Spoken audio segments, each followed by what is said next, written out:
The hour before sunrise was the quietest the world ever managed. A breath drawn and held. Jon stood with his hands on the rim of ice and looked into a sky the color of beaten pewter. Eastwatch had sent word of pack ice piling in and gulls falling dead on the strand. And from the haunted forest came a story that the snows sang if you pressed your ear to them.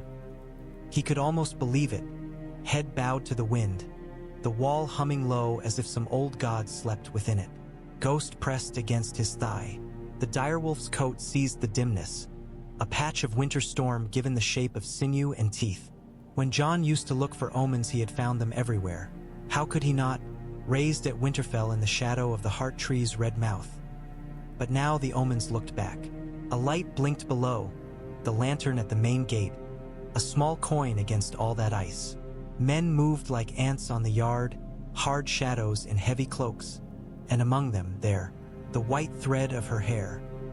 Val had the poise of a huntress at the edge of a clearing, neither hidden nor revealed, as if the snow itself were her cover. In the weeks she had spent at Castle Black, she did not pace like the caged do. She waited, and the waiting made a tent about her, a domain that other people entered on her terms. Jon had not asked her which gods she prayed to, only what she wanted. Her answer: a path that did not end at a locked gate.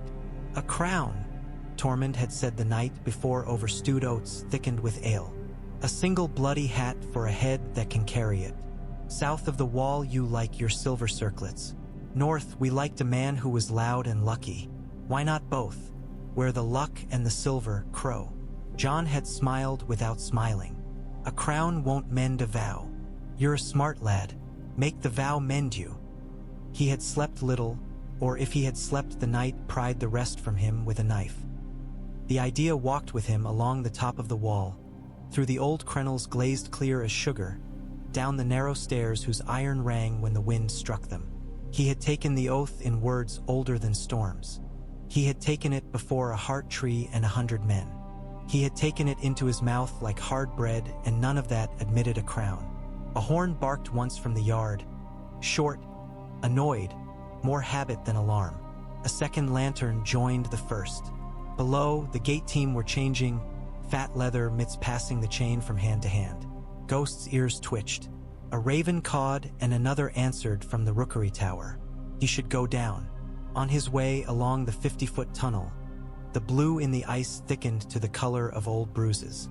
The air smelled like the inside of a glacier, flat and clean and hungry for breath. He emerged blinking into wind that felt older than bones. Melisandre stood on the steps of the Lord Commander's tower, a strip of red in the gray, her eyes bright as coals. "The day will be iron," she said, not greeting him, as she often did not. "And iron days strike sparks." "I've known sparks to set dry woods alight," he said. "The wood must choose to burn. I didn't think wood had a choice." "Everything does, my king.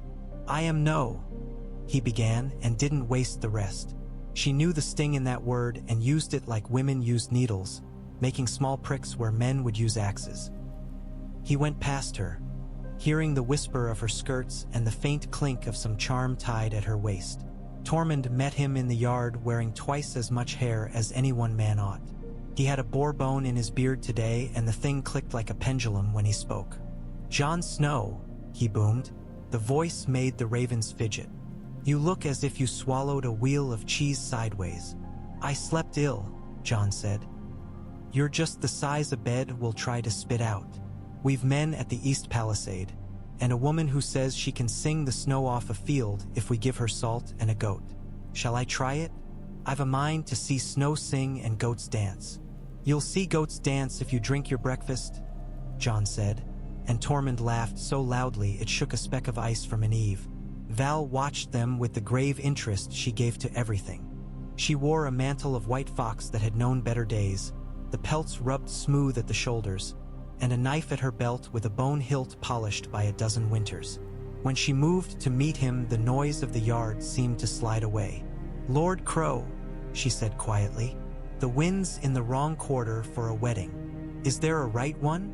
Jon asked. He would have said more, but there was a way her eyes took him apart. Not unkindly, but like a person disassembling a trap to see if it could be remade in a better shape. There's a right for everything, Val said. The old women taught me the turns for weaving, the hour to cut antlers, the first note to sing a fever song. Wind has its turns as well. This wind speaks of knives and teeth and men who ask and then take. Will you have a wedding at all, then? I'll have a path that goes forward, she said. The men with horses to the south don't want us there. The men with boats to the east don't want us at sea. The dead want us everywhere. She reached, without ceremony, to hook a finger in the edge of his fur and draw him a step closer where she could speak without being overheard. But the living, some of them will follow a banner if it's held high enough, and some will follow a fire. He felt Melisandre's gaze at his back without needing to turn. There are banners enough in the south. Men of the north don't bend the knee the way your kneelers like to think, Val said with a ghost of amusement. They lean. Leaning is wiser. Knees freeze. I have a thought that went walking with me through the camp before dawn. I brought it to you. Bring it then. Your black brothers keep watch at the gate. They do. Your brothers kept us out once, she said. Now they let us through if you tell them to. They have a choice. The old men chose to bar the way. The young men choose to open it. The wall can change if men can. Why should a vow be stronger than a wall? It isn't a wall, he said. It's a promise. She nodded, considering. Then keep the promise. Keep watch. Make your watch bigger. She made a circle with thumb and forefinger, a gesture like a loop of sinew. There is a crown and there is a ring. You think of a crown as a thing with points that poke. I think of a ring, worn on a hand that holds a spear and pulls a child from adrift. It is the same shape. He had wanted a different kind of counsel and had no right to expect it. If I put on a ring or a crown, he said, the watch will have no Lord Commander. You will have one, Tormund said, who had sidled up with the delicacy of a dancing mammoth. That sad one, Dolorous Ned. He's already got the frown for it. Tell him it's a game of Sivas. He can be the board. His name is Ed, Jon said, but Tormund's misnaming was old affection, not scorn. There was a way the free folk turned names endwise to show they were not other people's property. Ed, Ned, Bed, Tormund said. You have too many letters, Southerners. Too many rules too. Here's the rule that matters. Live. My people came through the gate to live. Your people will live longer with more of us alive. You're a lad who throws ropes, not knives. Throw one over the wall. Make a bridge of us. That's a crown worth wearing. And if the North refuses? Tormund bared teeth as big and square as bread. Refuse what? That you'll hold your ground when the wind is wrong? That you'll keep the dead from knocking on cellar doors? I've seen kneelers who will refuse bread if they don't like the knife that cuts it. Feed them anyway. Jon breathed the iron morning. The lanterns below went out one by one. The sky had not brightened, but the dark had blurred, and that in the north passed for dawn. Somewhere in the rookery, the old bear's raven croaked the name he would never hear again. Snow, snow, snow. He left Tormund and Val there and went to the armory. Dolorous Ed sat on a bench sharpening a dagger, as if there were a particular bone he meant to disappoint.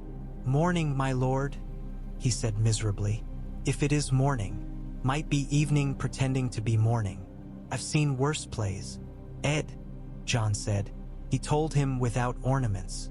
There were too many ornaments on everything. On men's feelings, on the truths that gnawed them. He spoke plain, and Ed listened, eyes the color of river stones. You're serious, Ed said.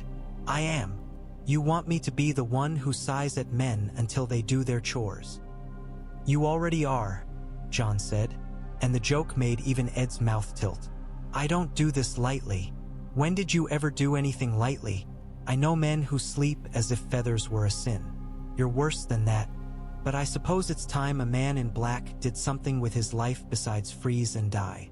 Ed stood. I'll keep the watch and you can keep the world from ending. We can compare which job is worse come spring. If it comes. He accepted so quickly it made Jon ache a little, as if the thing were easy because it would hurt. He turned the dagger and offered it hilt first. Might need this, Lord Snow. Keep it, Jon said. You'll need to cut through the tangle I leave you. Everything's a tangle, Ed said. That's how we know we're living.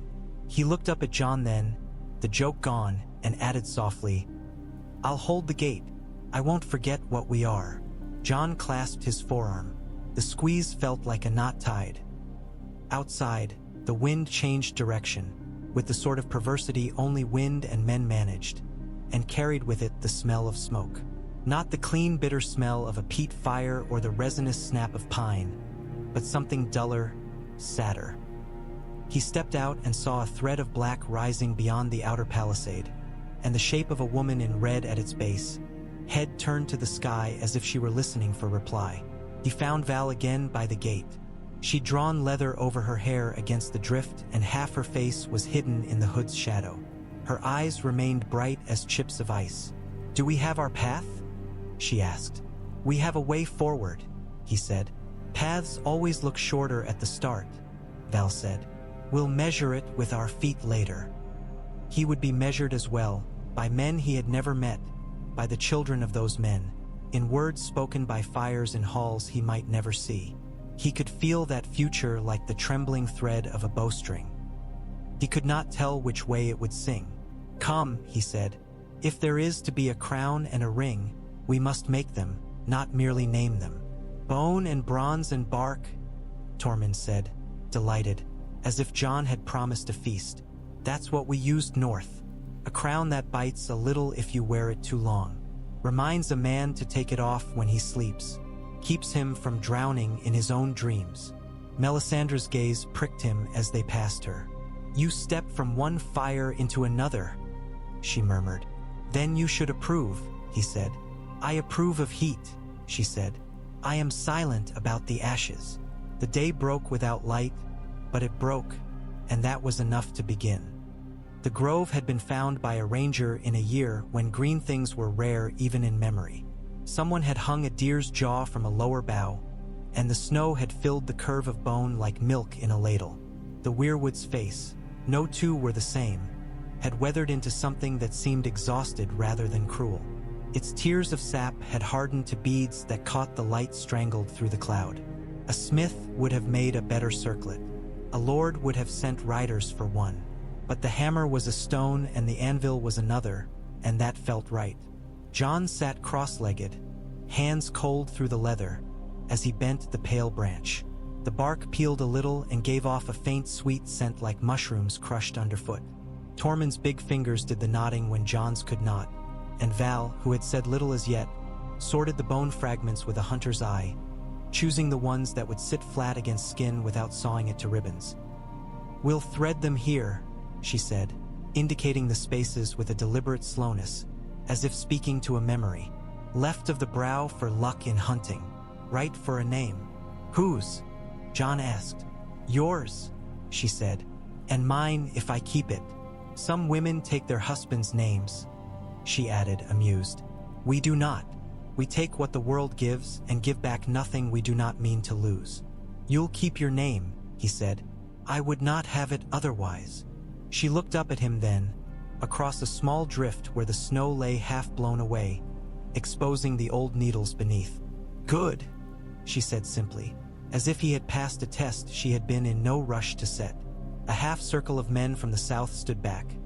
2 Serwyn riders with a banner stub stiff with frost, a Glover man who scowled as if he'd been born frowning and the midwife had decided the shape suited him, a short man with a toadish mouth from some holdfast whose name Jon did not catch. They had come with wary courtesy, too stubborn to be told and too proud not to look. They were not the North. No one party could be the North, but they were eyes and ears, and that was always a start. What do you call this crown? The Glover man asked at last. Val did not look up. A hat, she said, fingers deft. A ring for a head. If you want to call it a crown, do it after winter. The Serwyn rider, a woman thin as a splinter, smiled without warmth. And what do you call the man who wears it?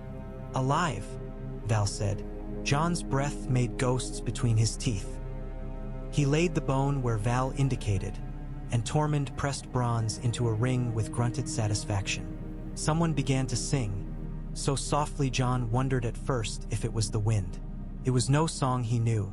The words had the slanty sound of the old tongue, and the melody went the way a hawk goes, not direct, finding its ride on the air. The three women finished it without remark and went back to their work, which was the work of being cold and not minding. "Before a weirwood," Jon said, when at last the ring lay in his hands, a pale bite of wood and tooth, under sky, with an honest wind. "That is how we do it in the north." "That is how you did it at Winterfell," the toad-mouthed man said, but not unkindly. "We've had marriages in kitchens and on sledges, and once in a privy if you credit my aunt, though you oughtn't. Still, tree and sky do not harm a union." Jon looked to the face in the bark. The eyes were slits filled with claret sap. When he had spoken the words of his watch, he had felt as if he had been recognized. He no longer knew if the tree, and through it the cold, and beyond that the nameless old thoughts, approved or merely acknowledged. Still, he spoke, and the speaking steadied him. "I took vows," he said aloud to the bark, to the gathered men, to the women, to Melisandre's red listening stone, to the wolf who watched with harder patience than any man. "I will not break them. I lay them down. The watch has a Lord Commander. I am not yours now, brothers, though I remain of you. I will watch another wall. The wall between the living and the dead runs everywhere now. I will stand on it wherever I must." No jornan serv, no miracle. Just the shuffle of boots, the click of teeth in someone's jaw, the sting of air in a cracked lip. Val came to stand across from him. Her boots pressed crescents into the crust of snow. He saw the small scar at her throat, a pale beak, and wondered which winter had given it to her. Her knife hung quiet at her belt. She did not lay it aside. "Do you want a blessing?" Melisandre asked in her bell-bright voice. "No," Val said in the same instant Jon said, "Yes." They paused, almost smiled. It was the first joke in the thing, and it was not even a jest. Val tilted her head. "Sing if you like, Red Woman. I won't stop you. Your songs are your own." Melisandre inclined her head, as if she had been granted a crown herself, and stepped back, not offended. Ed appeared at Jon's shoulder like a regret. "If you don't want me to cry," Ed said, "don't look me in the eyes. It will all come out at once and drown us both." "Stand with me," Jon said, and Ed did, his glove rough as old rope when Jon took his hand and squeezed. A moment later he stepped away. The thing understood. Jon set the ring of wood and bone gently on Val's crown.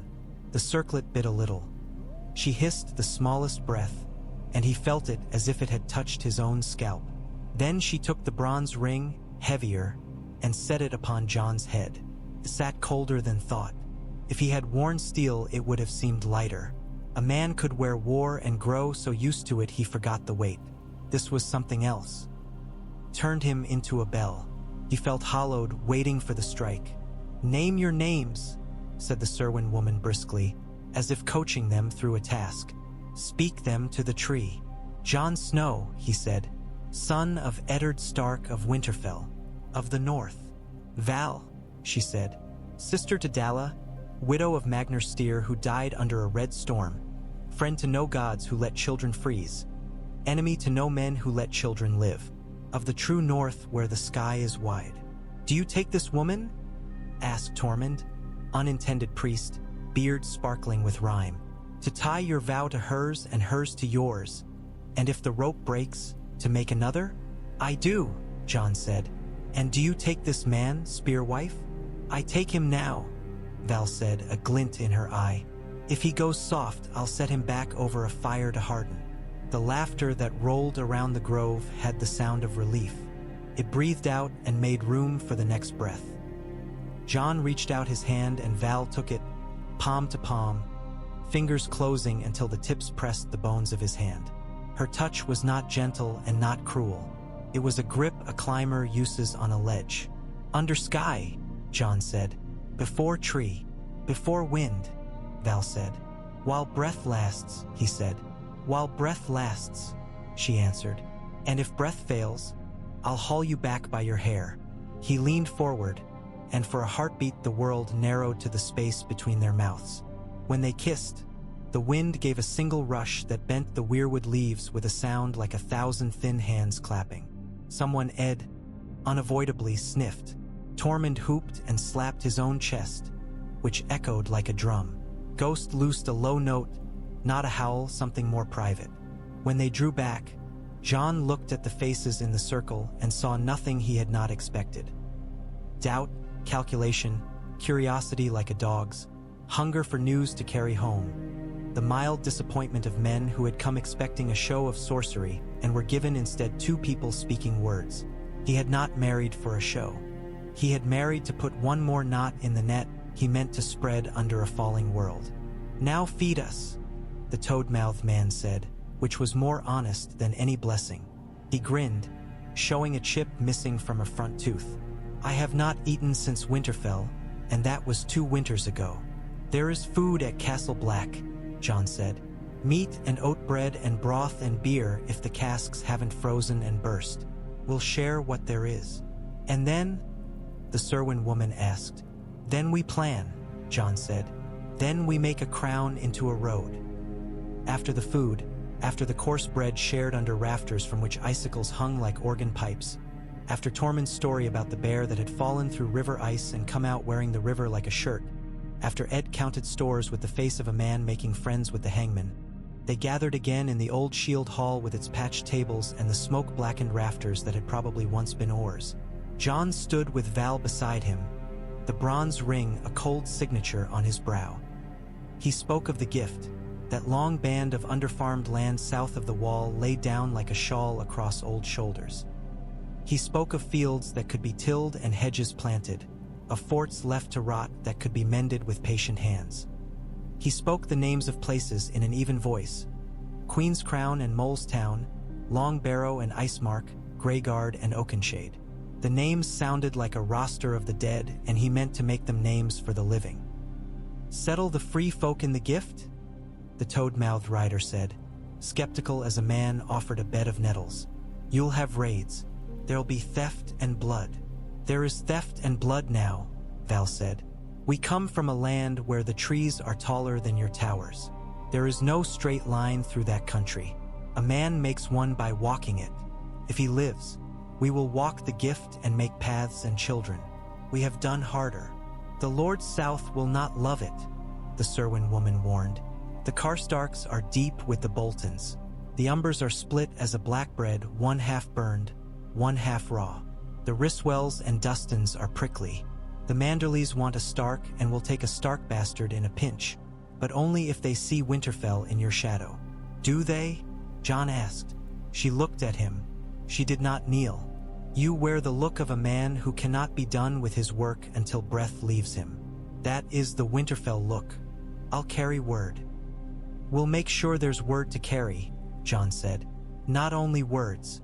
Bread, salt, safety on the roads. A law that is simple enough to remember and hard enough to break your teeth if you try."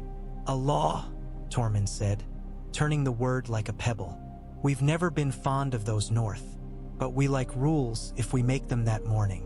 There's a difference." "There is," Jon said. "Here is mine.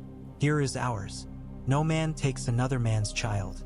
No man burns another man's roof while sleepers lie beneath it. No man slays a woman who does not bear arms against him.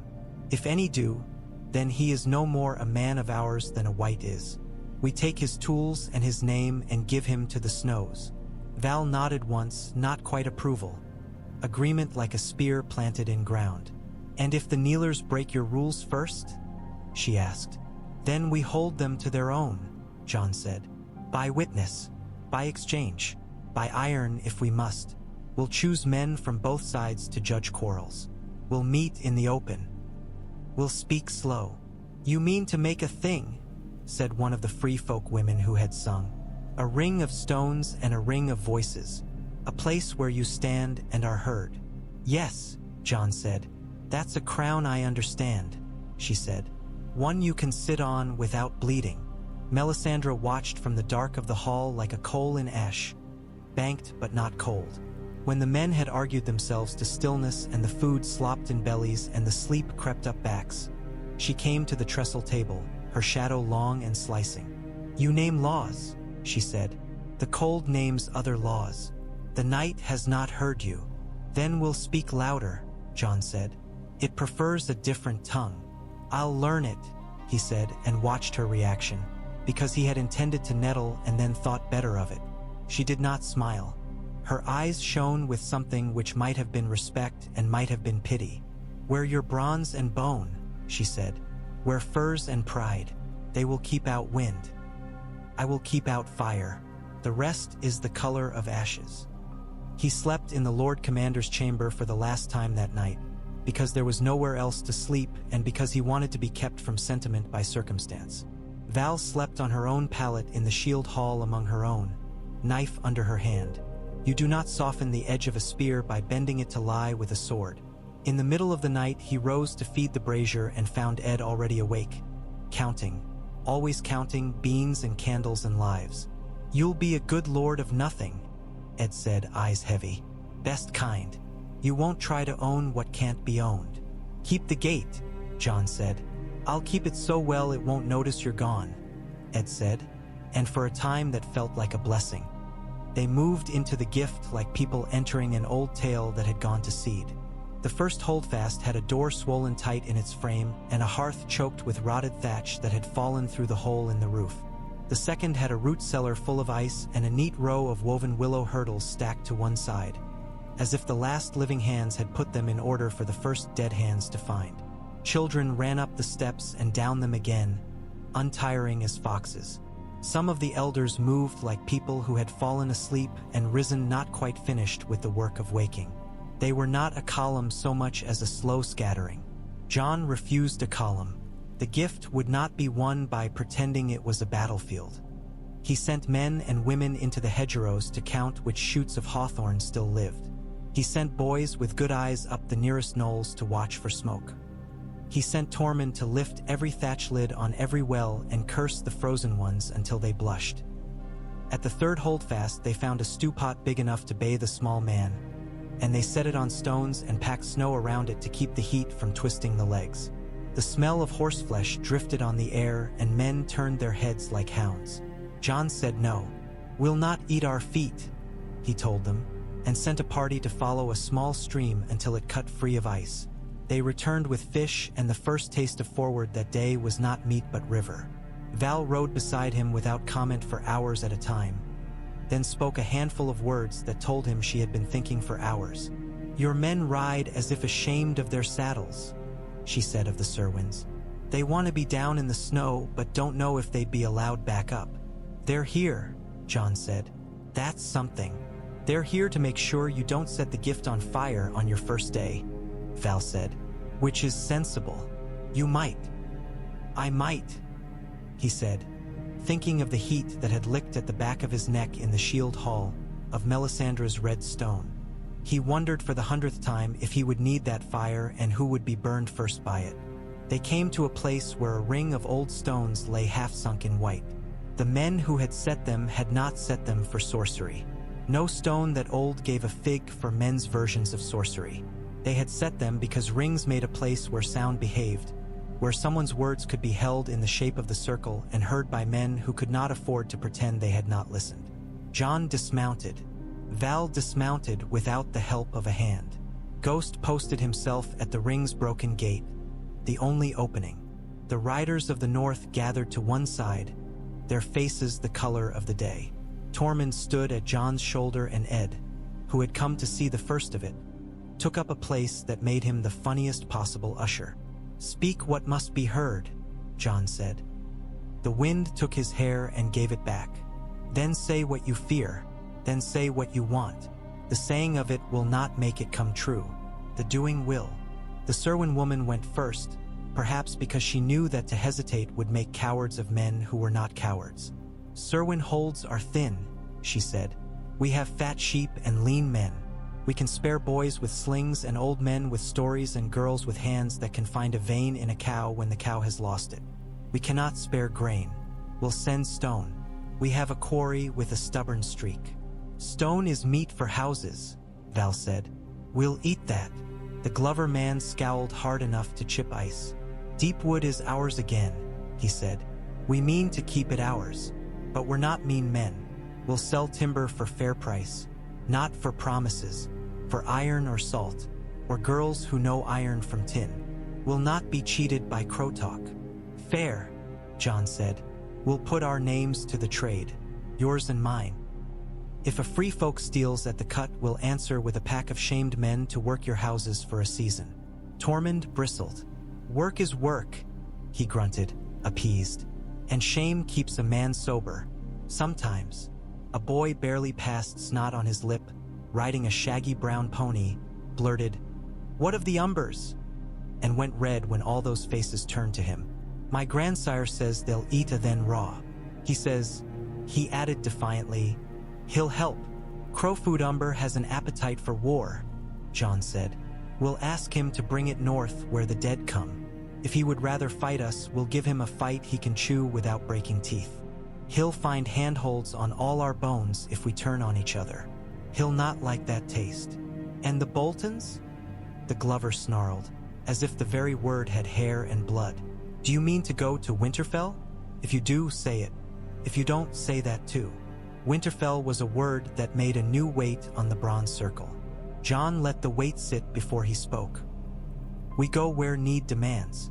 We settle first and then we move. Winterfell is a hearth. To take a hearth, you must bring your own wood. If the north lights a fire large enough, it will draw men. Until then, we light many small ones that cannot be easily stamped out. You speak like a crow, Tormund said fondly, which here and now was praise.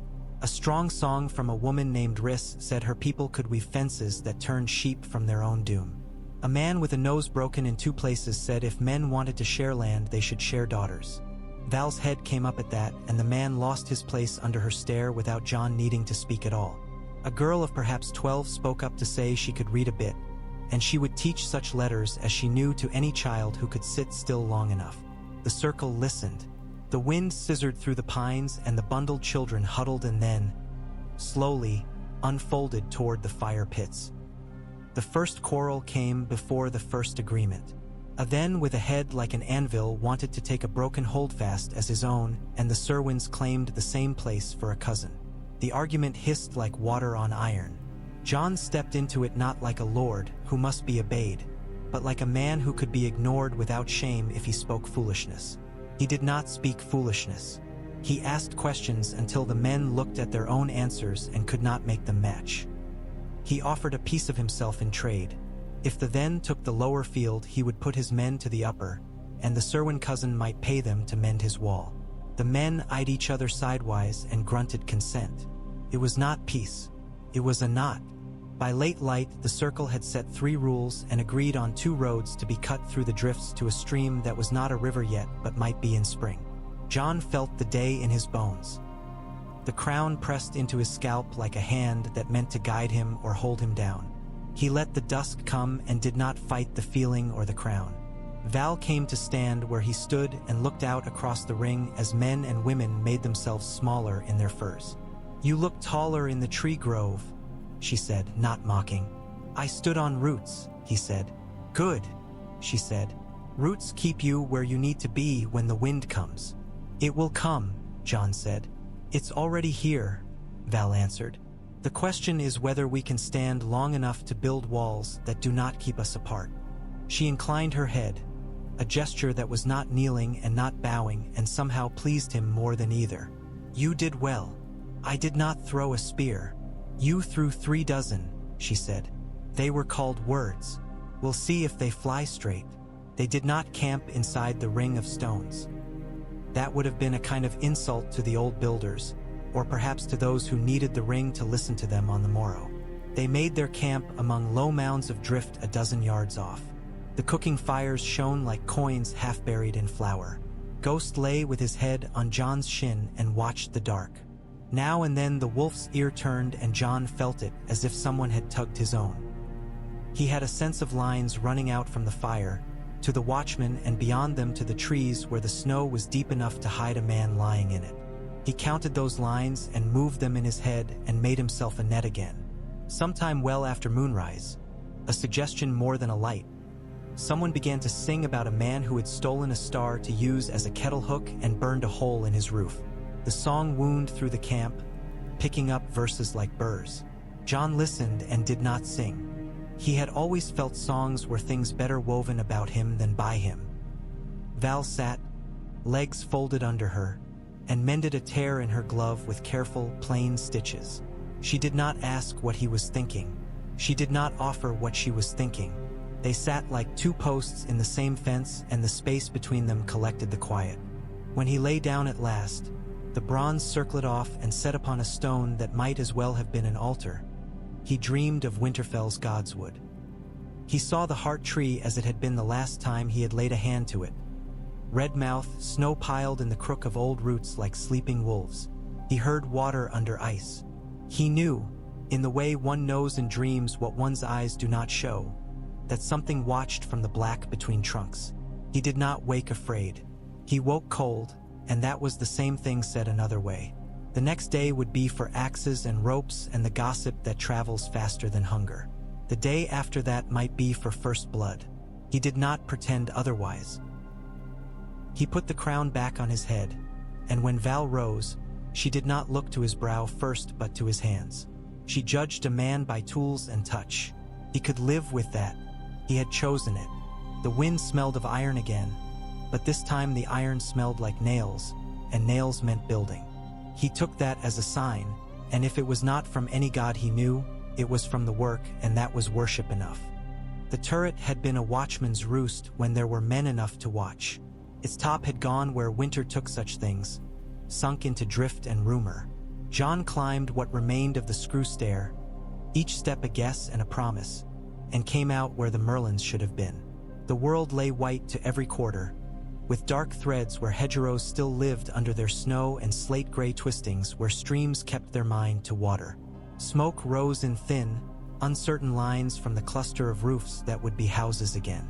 Between them moved people who had come over the wall believing their lives would be measured in whatever they could carry. Now they measured days in strides between post holes and the stretch of fence they had bound before their fingers went dumb.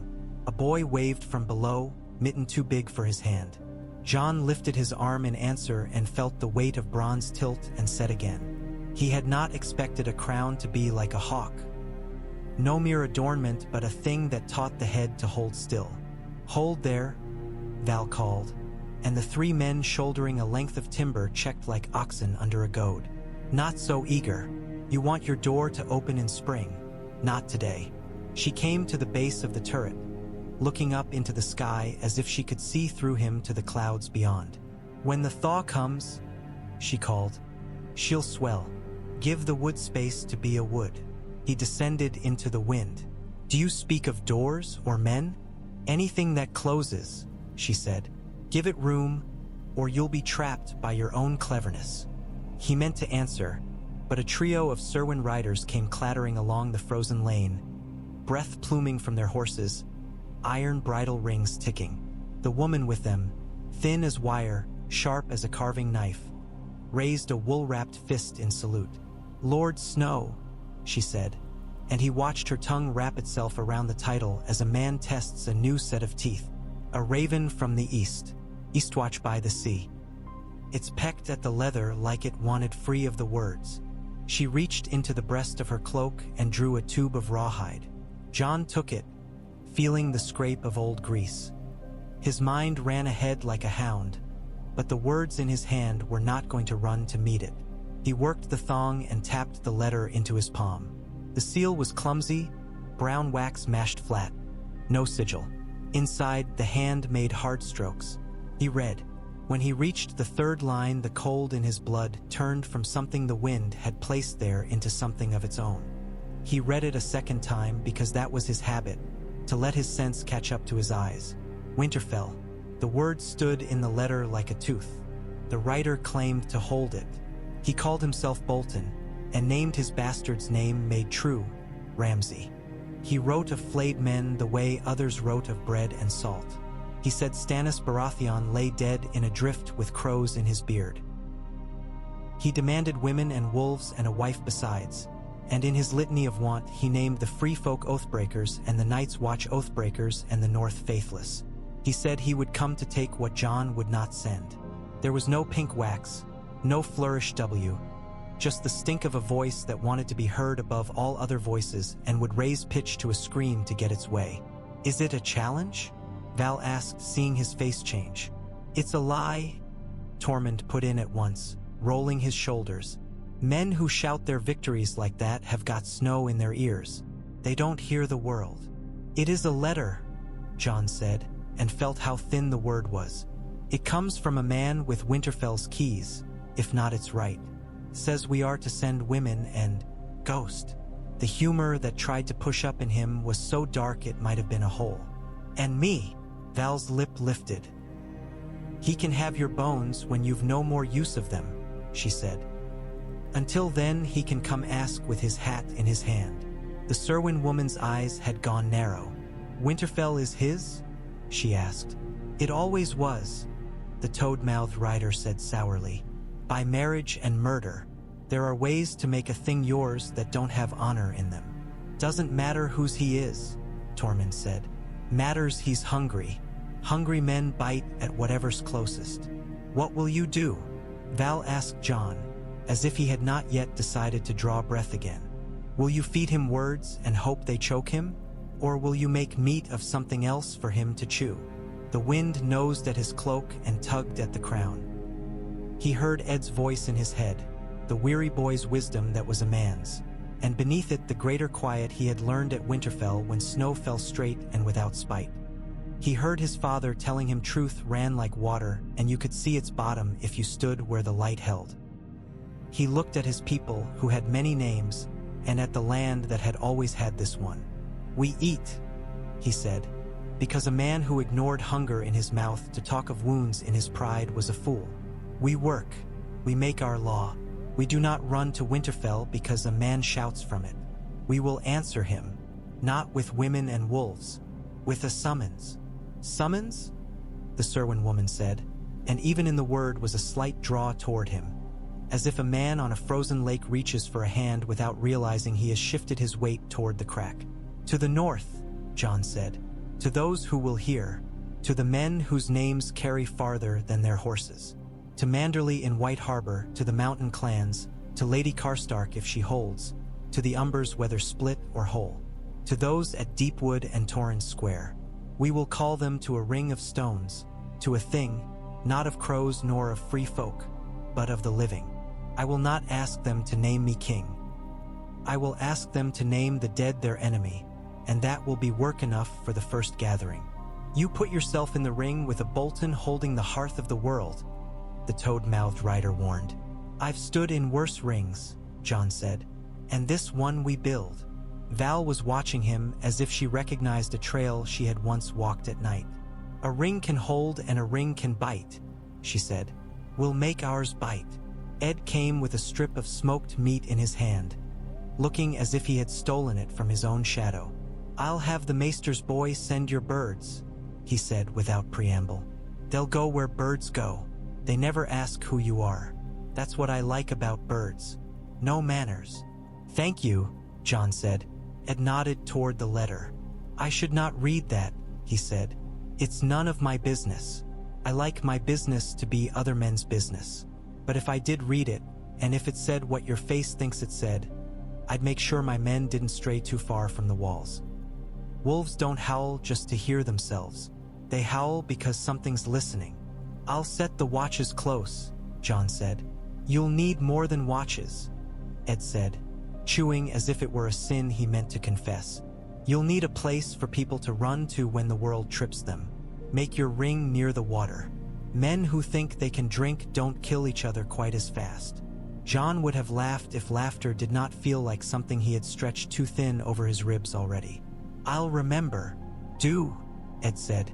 "You don't remember the things that matter and you remember all the things that don't, you end up like me, which is not a fate I'd wish on my enemies. Or you." The letter went into the coffer with 3 knives, a twist of candle, and a sprig of dried tansy some old woman had pressed on Val. "For bleedings," she had said. Jon did not know which ones.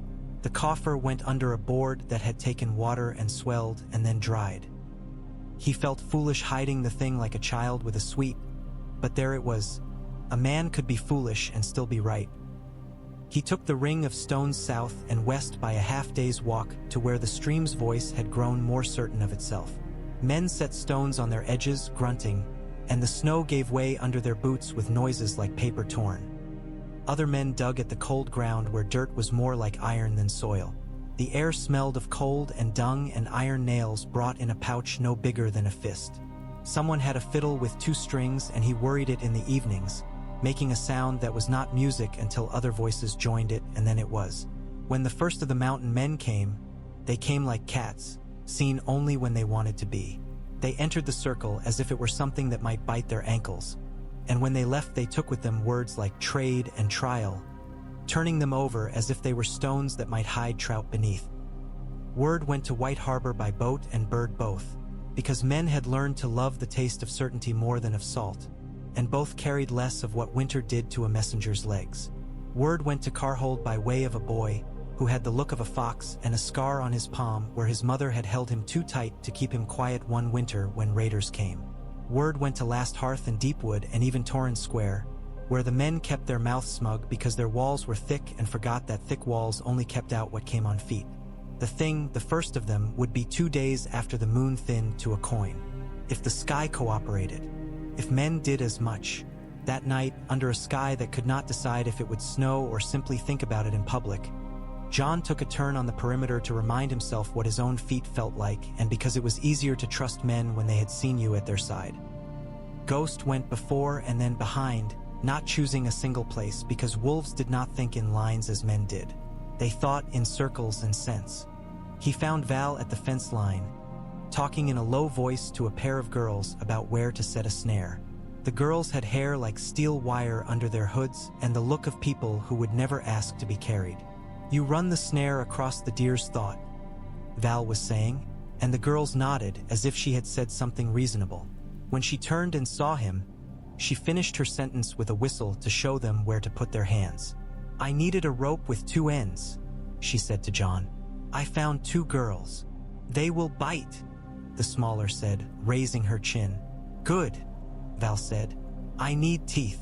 They watched the 2 of them trot off like dogs going to water. Val leaned her elbows into the fence rail and looked out at the dark. "That letter," she said. "It is a dog's bark." "It is a man's," John said. "Dogs are better," she answered. "They bark for reasons. He barks because he likes to hear himself." "You knew men like that north?" Val's mouth curved. "We had a word for them," she said. "Then we forgot it, because it wasn't worth the breath." "You don't frighten easily," he said. "I don't waste time on fright, that's no help." She shifted her weight, the leather at her shoulders creaking like a tree in wind. "The dead are coming. I saved my fear for that. A man with a house he stole is a noise we can answer with other noise. You're certain the dead will come. Are you not?" she asked, and when he did not answer, she nodded as if to herself. "You are not your father, Jon Snow." She said it plainly, not to wound. "You carry him well, but you don't sag under him. That's good. You'll need to be light to step where the ice thins." He slept with those words set like weights on the corners of his blanket. When he woke, snow had decided itself at last and lay in a sheet as thin as pity over everything, and the first of the Umber men had arrived. They came in 2 parties that pretended to be one. Crowfoot's nephew had a laugh like an axe in a stump and kept touching the bone haft of his knife as if to remind it to pay attention. He looked John up and down and spat to one side to see if his spit froze before it hit the ground. It did not. He looked faintly disappointed. "We've heard singing," he said. "We don't like it." "Then don't sing," Tormund told him, unoffended. "Stand and scowl and pass the salt." Crowfoot's nephew did both, in that order. More came. A knot of hill men with cloaks made of patched goat that smelled like patched goat. 3 Riswells with a look of men whose lords were watching through their eyes. A quiet woman with the dust of Deepwood on her hem who said little and watched much. From Eastwatch came a team of men dragging sleighs with crates lashed down and the brand of the Onion Knight burned small into the wood.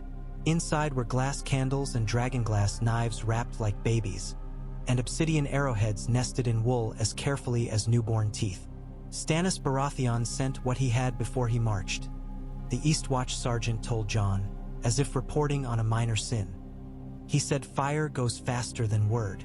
We got them after he left. You were to have them anyway. Now you have them more. Jon unwrapped one of the blades. It was dull to the eye and light in the hand. A stone that did not want to be what it was and yet was perfect in its shape. He knew their worth as well as he knew the feel of his own breath. He remembered a boy on the fist of the first men holding one like a talisman and falling anyway. He remembered how the blade behaved when it met blue. Pass them out, he told Tormund, to men and women who will not sell them for salt. Make it a story if you must. The kind children will scold their elders for forgetting. That's my favorite kind, Tormund said, and went about it with a relish that raised the hair on the back of Jon's neck and warmed him all at once. They set a place where the circle of stones stood for the thing. Men tramped a path around it until the snow gave up and packed underfoot and the sound of steps became a drum. A trio of women set up a board with dried berries and strips of meat and hoarded oatcakes, and a boy watched it so fiercely no one had the heart to steal. When the hour came, there was no bell. There was only the silence that pooled naturally when men realized, more or less together, that now was the moment when their words would carry. Jon stepped into the ring with Val beside him. She wore no crown today. The bone had cut her scalp the day before, and she had laughed and left it bleeding to show the winter a small defiance. He wore the bronze because a man who chose symbols could not complain when symbols chose him back. He spoke first because he had called them. He did not make sonorous promises. He did not speak of wolves except to say they ran in packs, and that was the point. He spoke of roads and law and the enemies that did not need bread. He lifted the letter but did not read it, and watched men's eyes follow the motion of his hand and saw that they did not need to hear the words to hear the threat. They had all received such letters in their lives in other forms. A man from Last Hearth spoke next, face as red as meat left too long by the fire. You want us to sit with wildlings like they're men, he said. We've killed them like wolves and they us. Then we can stop being wrong, Val said, before Jon could put his mouth to his answer. We are better wolves than you, but we are men and women first. We bury our dead with the tips of our bones pointing north so they'll remember where the stars are. That's a thing men do. She stepped forward, and in that motion was a kind of rightness that Jon felt as keenly as any blade. You have your gods. We have none that are kind. We do not have the luxury of hating anything but the cold. The Umber party split itself so openly it was almost art. One man grunted, "Aye," and another said, "No," and a third twisted his mouth as if both letters tasted as sour as unripe crabapples. The Deepwood woman nodding once was more of an answer than any shout. The Riswells did not speak at all and made a language from their shoulders. We make the first court today, Jon said. There is a theft to hear. He had not planned for it because he had not needed to. Theft came into the world as naturally as air. A then was dragged without ceremony to the circle by two girls who had been setting snares that morning. He had a piece of smoked mutton in his cloak and a look of a man who had been caught doing what he did not consider a sin. The mutton bore a mark on the rind that the Serwyn woman recognized with a snort. The old Serwyn who could not stop counting. Ed's spirit had moved into him for the moment. Said, "Meat goes where hunger does, but marks matter." Jon set the rule as if he were laying a plank. If you take food that is not yours, you ask first with your mouth. If there is no mouth to ask and no ears to hear, you leave the sign of your name. If you've no name, you draw the sign of your hand. You take enough to live and leave enough to live. If you break that, you return 3 times what you took. The then shrugged and said, "I have nothing to return." "You have hands," Val said, and he did not like the way she smiled. "You have a back. You can cut stone for Serwyn for 3 days. If you do not, you can leave the circle and live as far from our fire as your shame will carry you." The then glared around as if someone had misnamed him, and then, something in the way men watched his shoulders turning to Winter, he lowered his eyes. "I'll cut," he said. "Good," Tormund boomed. "You've a head like a rock. The rock will know you." And so it went, stumbling toward sense as most beginnings do. When a man put his hand on a woman's arm and she did not want it there and said so, 2 men pulled him down and another woman laughed and said, "Now you've touched hands enough for a day." When a boy claimed another boy had stoned his sister's goat, the sister said the goat had turned on her in a fit of madcap and died of spite. It was settled that both boys would drag the carcass to the lean-to and help skin it, and they could share the hide to make boots for their sisters. It had the feel of a story men would tell one day to show they were civilized, and possibly to show they were better than they were. After, when the circle had emptied and the sky had grown the color of ashes again, Jon felt the cold in his fingers as if it had been waiting for him to notice it. He found Melisandre between 2 fires, her color more comfortable here than it had been at Castle Black.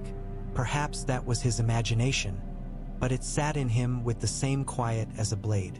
She stood with her hands out as if she could feel heat with her eyes. "You make judgments like a man braiding rope," she said. "You take strands and twist them until they are one thing. You bind a little, and it holds for a while." "It has to hold for longer than a while," he said. "Then you will twist until your hands bleed." She looked toward where the circle had been, seeing perhaps what he had failed to, or refusing to see what he could not ignore. "I looked into the fire this morning," she said. "What did you see?" "A door with no handle," she said, "and a man on the other side with a face he had not chosen. He had your sword. He used it like a candle snuffer." Jon tried to imagine himself beyond a door with no handle and found that he lived there already, most days. "Would you like me to be more afraid?" he asked. "I would like you to be warmer," she said, "and it is the same wish said 2 ways." He left her to her heat and found Val in the lee of a half-built wall, working a strap to make a loop that would be a latch when it had another piece to match it. She used her teeth when her fingers lost feeling and spat the taste of leather like someone spitting blood in victory. "You should sleep," he said. "I should find a bear and make it marry me," she said, without pausing in her task. "But we have to." They took the night for planning because planning was a heat the body makes. The long hall's roof was a suggestion of a roof, but the fire found its path and the smoke went where it needed to go, which was almost enough. Jon set stones on the hide and made rivers from the empty spaces between. He drew the ring of stones where it stood now and another where he meant it to be when the snow thinned. He drew a line to Molestown and another to Greyguard, not because there were men there worth the trip yet, but because paths became true by being walked and named. "Carhold sent a ribbon, not a rope," the East Watch sergeant said, tapping the hide where Carhold sat like a tooth in a jaw. "A messenger with a mouth shut wisely. He said Lady Alice is wed to the Magnar and holds by Winter's grace. That's what he said, by Winter's grace, which is to say by no man's, which is to say by their own." "That's holding enough for me," Tormund said. "I've liked that girl. She looked at me like I was a goat. I like anyone who looks at me like I'm something they might eat later. She will send men if she can," Jon said, hearing in himself the way his father had once said such things, as if the hope were not a hope but a pail to be set under a leak and checked in the morning. "And if she cannot, she will send words that will keep other men from thinking they can take our house while we build it." "White Harbor?" the Deepwood woman asked. "They count coin," the Serwyn woman put in. "They make sense. They will not cast their bread on a frozen river. They will send fish if they wish to sell timber one day," Val said, surprising the Northerners with the simplicity of it. "We will not have trees to buy until our houses are made. We will have bellies to fill long before. They know trade like I know snow. It is not love. It is a path." "Then I'll send them a path they can weigh," Jon said and took up the stylus. "A list of needs. A list of what we can return in kind. Stone, hands, a measure of safety on the road to the Queen's Crown, judgment at the circle if their men are wronged. If they want banners and oaths, let them have words they can eat." Melisandre had been silent so long that her voice when it came seemed learned again, like a bird men had thought had left for warmer water. "He looks for you in his fires," she said into the space between Jon's hand and the hide map. "The one at Winterfell. He looks with a mouth like a gate." "Let him look," Jon said. "We are here. The fires can't move us." "Fire can move anything," she said. "You speak of snow lying in patterns. Fire lies too. It tells men they are kings of it and then eats their names. I'll keep mine out of its mouth, he said with a tiredness that went to the bone. The talk went on. Talk never ended, only lay down to sleep and woke up in another shape. Later, when the hall emptied by degrees, Jon stayed to look at the hide again by himself.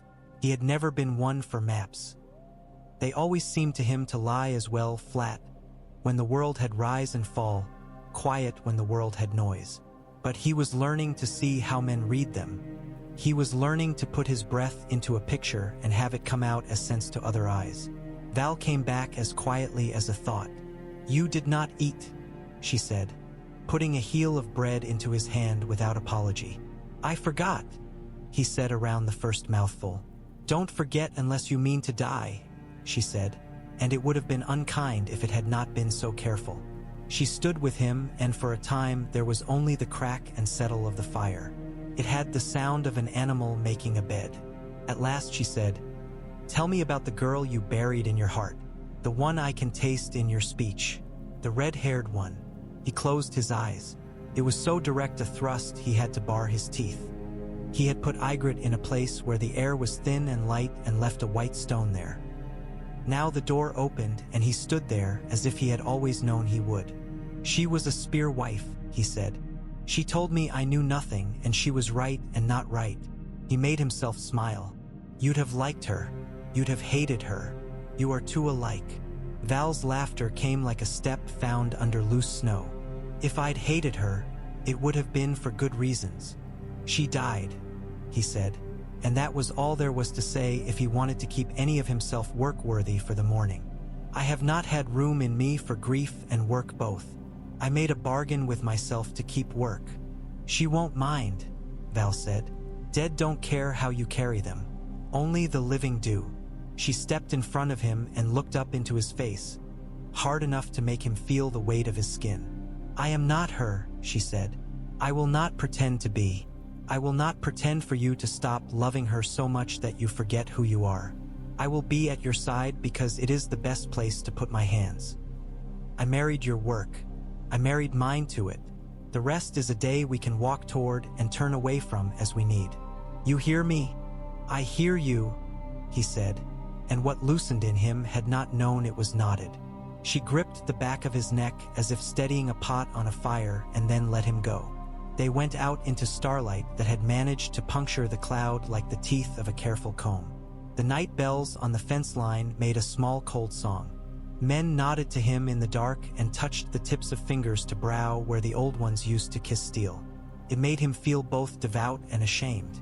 The next day brought a quarrel with a rider from Torrance Square and the disappearance of a child and the return of the same child with a mouth full of stolen cherries that no one had planted within living memory.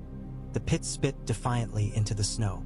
It brought the fall of a roof men had not thought to prop with a beam and a broken wrist that they set with a splint cut from a willow.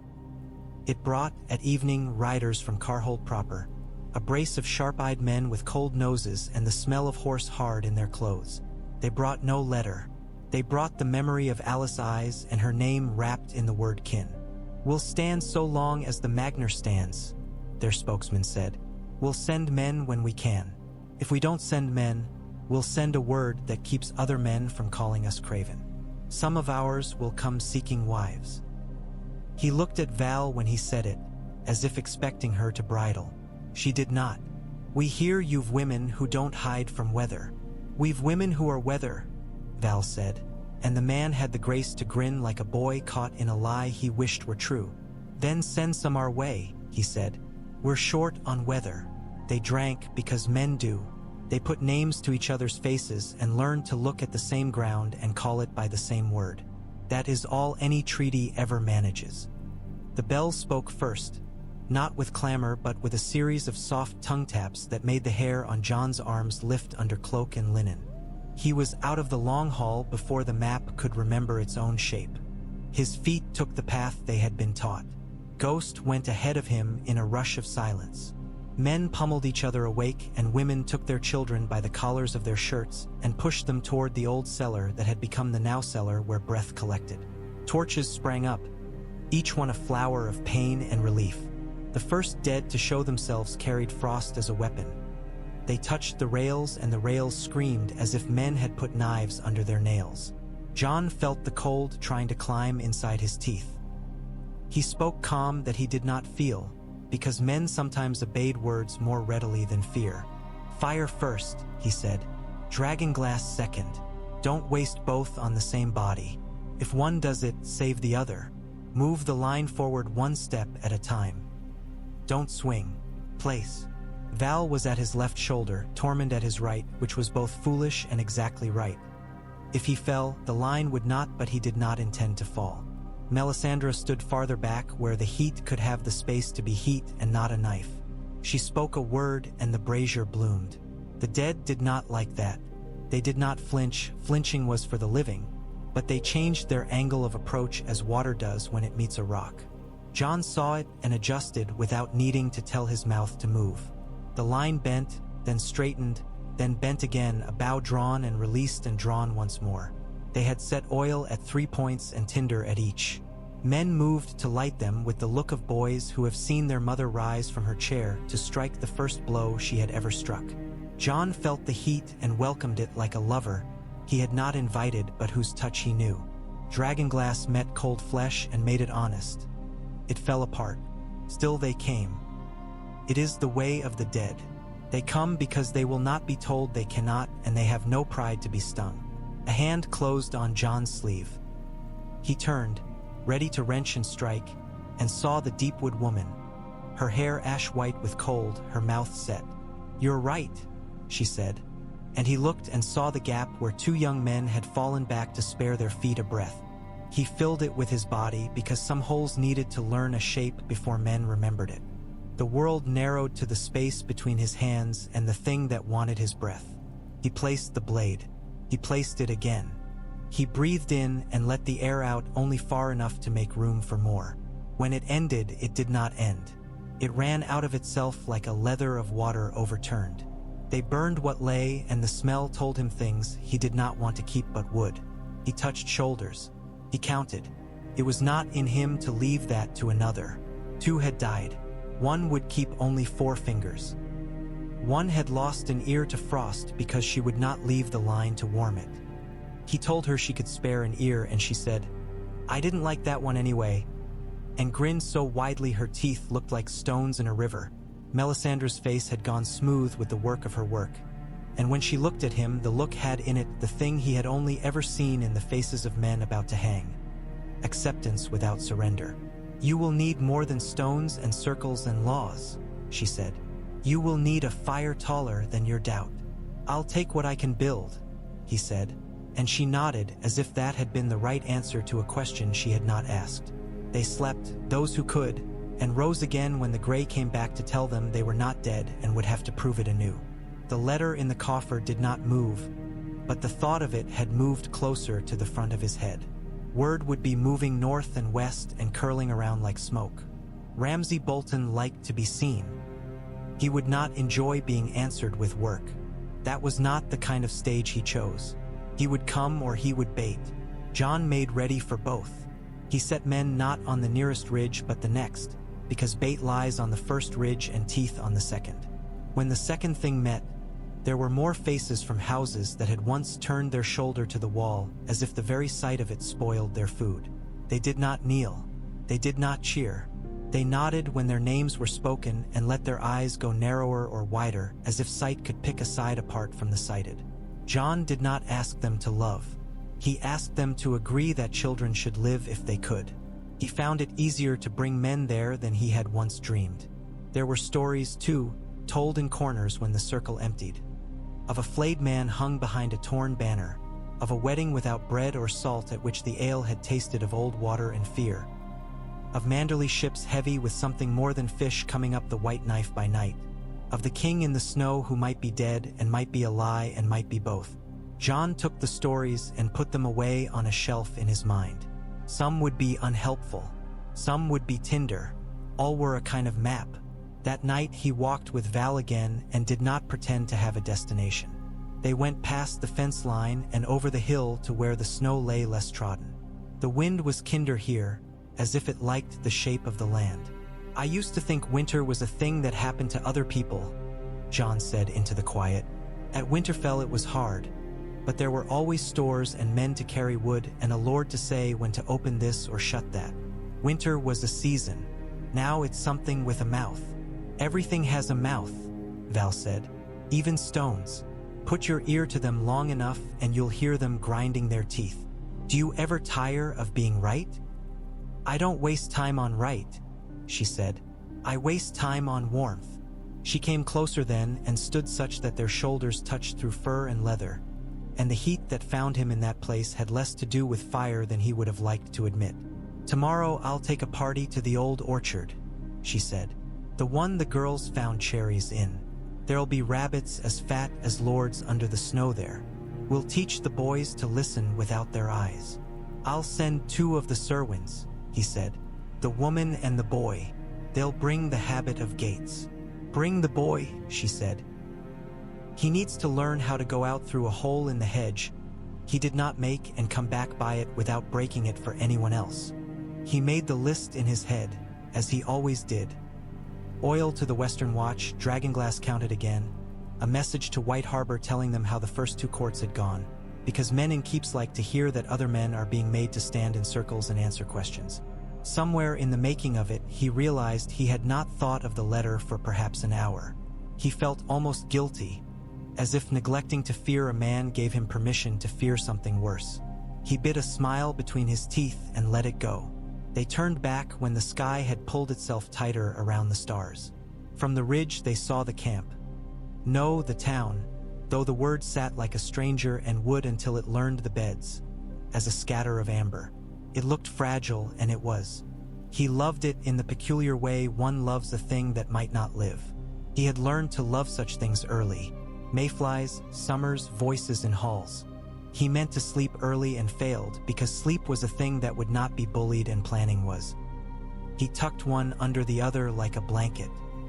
He dreamed not of Ygritte but of Winterfell, and in the dream the house had no roof but did not need one.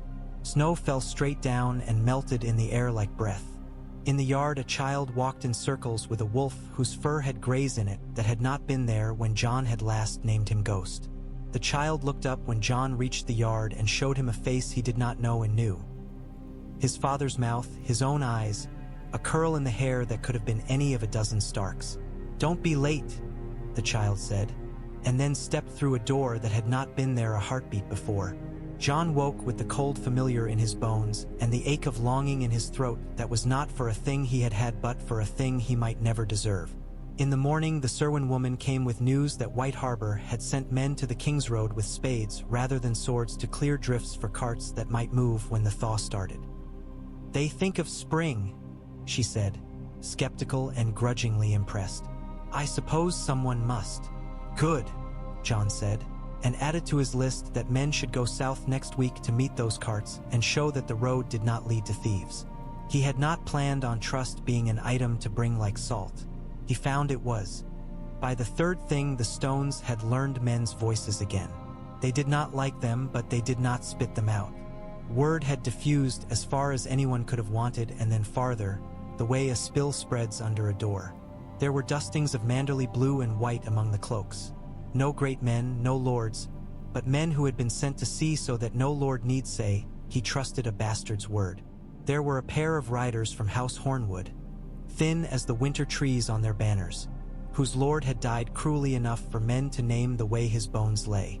There were more of the mountain clans, 2 old women with faces like the bark of oaks who sat and did not speak until their hour was a question, and then they made of their answer a hearth and dared other men to warm themselves there. John told them of the dead. He did not tell it to frighten. He told it to keep truth from being just a word men used to end conversations. He lifted the dragonglass, and when the light touched it, it ate the light and gave none back. The men who had not seen made their mouths into lines. The men who had saw and did not like what they saw made their jaws work, like cattle biting thorn. Val spoke, not often and not long, and the way her sentences landed was like stakes set at measured distance into ground before a tent is raised. She was making a shelter while they still argued if they needed one. They were men.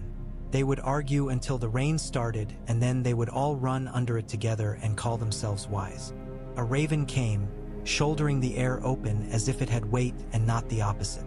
It landed on the post where men hung notices, a crude business, a piece of hide with a scratch of names on it, and sat shaking its feathers as if to shed a dream. The boy from Eastwatch took the tube and touched the leather to his lip as if he could taste a sender like a wine cellar. He brought it to John with the eyes of a man who had already imagined 5 possible contents and decided on none. John read. The hand was better than the Boltons, but not friendly. The words named White Harbor and the Merman's Court and spoke of grain measured in sums that made men's mouths feel poor. They also spoke of a debt that White Harbor meant to hold to stark blood and to names older than hunger. Men in White Harbor were not sentimental, they were too rich for that, but they had good memories. The letter said the city would send fish and salt and some men with spades once the roads thought about being roads again. It asked for judgment on a quarrel between a Manderley carter and a free folk band that had taken a hamper of smoked eels and left a child's drawing on the door lintel in exchange. The drawing was of a wolf with a fish in its mouth. "We'll judge it," John said, and when the murmurs had done their soft work, he laid the thing out as if it were a board game and men were children and must be coaxed into enjoying the lesson. They left a sign. They took food. They left a meaning. They did not leave enough meat. They owe. But the carter will be told to set a board outside with what he can bear to lose. We make a habit of signs, not of hunger. And when the Bolton comes? The young Umber asked, jaw forward, as if pushing it could make a fist of a face. Will you set a board with what you can bear to lose? He had meant to wound. He had not meant to sound like a boy asking for a story about courage and getting one about patience instead. I will set a board with what I cannot bear to lose, John said, and I will not put it on my door. I will hold it in my hands. If he wants it, he will need to come to my hands. And then we will see who keeps hold. Crow's answers, the Umber grumbled, but his shoulders lost some of their stiff. After the thing, John and Val stood watching the circles men made as they left. The way they did not walk like soldiers, but like people with different places to be who had, for a time, been willing to point their feet together. Felt like a victory.